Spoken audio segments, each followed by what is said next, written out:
tardes con todos los que están participando en el curso de fibra óptica. Vamos a iniciar ya el curso, si por el chat o si podrían habilitar el micro, podrían indicarme si todo está ok. Muy bien. Okay. Excelente, está ok, profesor. Muy bien, ¿cuál es tu nombre, por favor? Sandro Ellis. Sandro, ¿cómo estás? Gracias, gracias, Sandro. Entonces, Sandro nos escribe por el chat y también por el micrófono. Muy amable. La parte de historia, sin duda, creo que es un tema muy importante, pero que entiendo que eso sí podría ser parte de la lectura de ustedes para que puedan seguramente profundizar o poder seguramente tener una idea de cómo es que en todos estos años se han realizado diferentes investigaciones que han traído como consecuencia justamente el que hoy hablemos de la fibra óptica. En mi caso simplemente voy a nombrar a dos personas, científicos, dos investigadores, sin duda dos personas muy importantes en toda esa cronología de personas que han participado, pero que capaz sus nombres aparecen como los dos que generalmente ya traen como consecuencia el que hoy hablemos de la fibra óptica. Y en ese caso me refiero, sí, bueno, en ese caso me refiero al señor Kapani, ¿no? Narinder, o espero pronunciarlo bien, Narinder Kapani. Bueno, la importancia de él sin duda es que a él se le atribuye la invención de la fibra óptica. Entendemos sin duda que si analizamos justamente todo lo que surgió para que él pudiera hablar de la fibra óptica, sin duda tendríamos que mencionar a muchos personajes que participaron justamente para que él pudiera, a través de toda esa investigación ya realizada, finalmente descubrir la fibra óptica.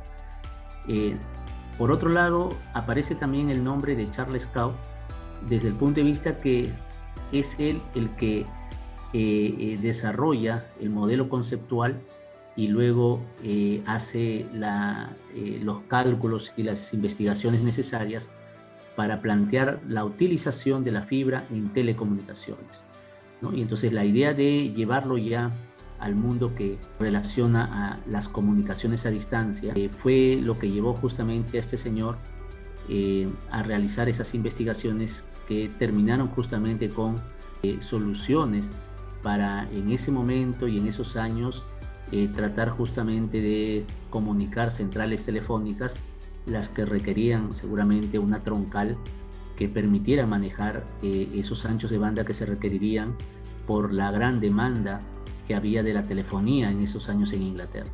Entonces, el nombre de estos señores, sin duda, por un lado, Kapani, porque da los últimos, ¿no? Porque desarrolla seguramente las últimas ideas que faltaban para ya ver a la fibra óptica como un medio que seguramente iba a ser y que lo es hoy en día muy importante para los sistemas no solamente de comunicación a distancia, la industria también lo utiliza seguramente para varias áreas en particular, y a Charles Kao porque es el que pone ya a la fibra óptica como parte del medio en los sistemas de comunicación, ¿ya? Entonces, aquí tenemos a Kapani, ¿no?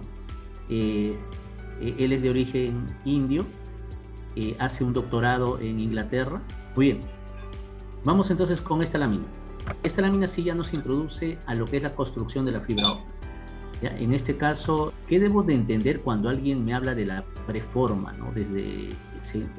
Dentro de un tema de fibra óptica?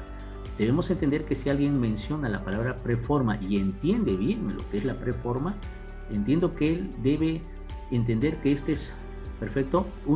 Es un punto dentro de ese proceso de fabricación de la fibra en la cual se tiene, perfecto, dos cilindros concéntricos de vidrio, en este caso, ¿no?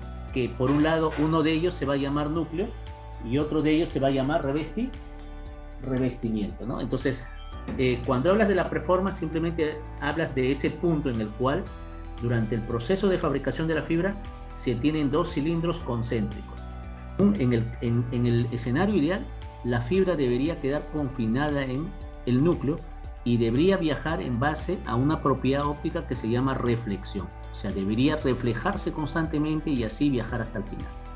fibra debe presentar, y en este caso todas las fibras que tú vas a adquirir, ¿no? Y cuando me refiero a todas las fibras, entonces quiere decir que, profesor, hay varios tipos de fibras. Sí, acá podemos, por ejemplo, ver diferentes tipos de fibra, ¿no? Acá, por ejemplo, podemos ver que ya se estandarizó los tipos de fibra y hay características de los diferentes tipos de fibra que hay en el mercado. Tú podrías ir al mercado y seguramente encontrar una fibra bajo esta denominación, la G652D, ¿no? Esta es una denominación dada a través de la Unión Internacional de Telecomunicaciones, que es un organismo internacional y que ha estandarizado varios tipos de fibra y ha caracterizado y ha indicado justamente una serie de características que deberíamos tener en cuenta a la hora de comprar esta fibra, así como también le ha dado una nomenclatura, una denominación de G652D, pero también existe una fibra G653, existe una G654, existe una G655, G656, G657, entonces hay varios tipos de fibra, pero sea cual sea el tipo de fibra, perfecto, todos ellos van a tener siempre, todas las fibras siempre van a tener un diámetro de 125 micrómetros. Cuando la fibra se encuentra en estado plástico, producto de que lo han sometido a altas temperaturas, la fibra tiende por gravedad, a estirarse, ¿no? Y entonces, utilizando seguramente computadoras y toda una estructura diseñada especialmente para lograr esto, es que se logra al final tener la fibra de 125 micrómetros. El vidrio, por un lado, reacciona fácilmente con el agua, con la humedad, pero esa reacción que se puede generar, que le genera al final esa atenuación. Entonces el vidrio no es conveniente que entre en contacto con el agua porque reacciona, y esa reacción que genera en el caso del vidrio es estos cilindros que forman parte de la fibra, ¿no? Son cilindros, en este caso su superficie generalmente presenta pequeñas grietas, ¿ya? Entonces en toda la superficie de la fibra se van a encontrar pequeñas grietas. Esas grietas que presenta podrían agrandarse y con ello presentar más atenuación la fibra si es que entran en contacto con la humedad. Entonces, para eso, la fibra, una vez ya tenida esta preforma y una vez estirada la fibra y teniendo el diámetro de 125 micrómetros, inmediatamente lo que se hace es justamente protegerla con un plástico, en este caso de características termocontraíbles que se adhieren a la fibra y que va a cumplir seguramente, va a cumplir en este caso varias tareas. Por un lado, sin duda, indican proteger al vidrio de la humedad y del polvo. Por otro lado, sin duda sabemos que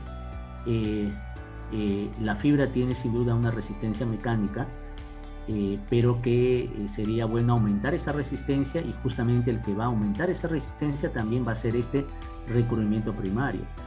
Acuérdate, en este caso, para que ordenes esta idea, la mecánica es un tema de física, y la mecánica sin duda hace mención en física al movimiento de los cuerpos, pero si tú vas a mover un cuerpo vas a requerir aplicarle una fuerza, pero esa fuerza va a estar determinada también de acuerdo a la masa del cuerpo. Entonces la mecánica en física estudia justamente el movimiento de los cuerpos, estudia la fuerza que se aplica a los cuerpos para moverlo, y entiende que va a depender esa fuerza de la masa que tenga ese cuerpo. Entonces, dentro de todo ese tema, de esos temas, hay un tema que está relacionado a los esfuerzos, ¿no? Ese esfuerzo puede ser un esfuerzo que podemos llevarlo al escenario de la tracción. La tracción son fuerzas que van en sentido contrario, pero también puede haber contracción, un aplastamiento, y entonces la fibra generalmente tiene sin duda una resistencia mecánica que es indicada en las especificaciones técnicas, pero diríamos que cuando se sobrepasa esa resistencia mecánica, sin duda se puede quebrar la fibra, puede dañarse, puede haber aplastamiento, y eso va a generar también daño a la fibra. Entonces, para darle una mayor resistencia mecánica, también podría involucrarse a este recubrimiento primario. Entonces, algunas definiciones, cuando tú trabajas con fibra y lees seguramente algunas biografías o algunas lecturas en relación a este tema, podría ser que lo que digan es justamente que el recubrimiento primario le da mayor resistencia mecánica.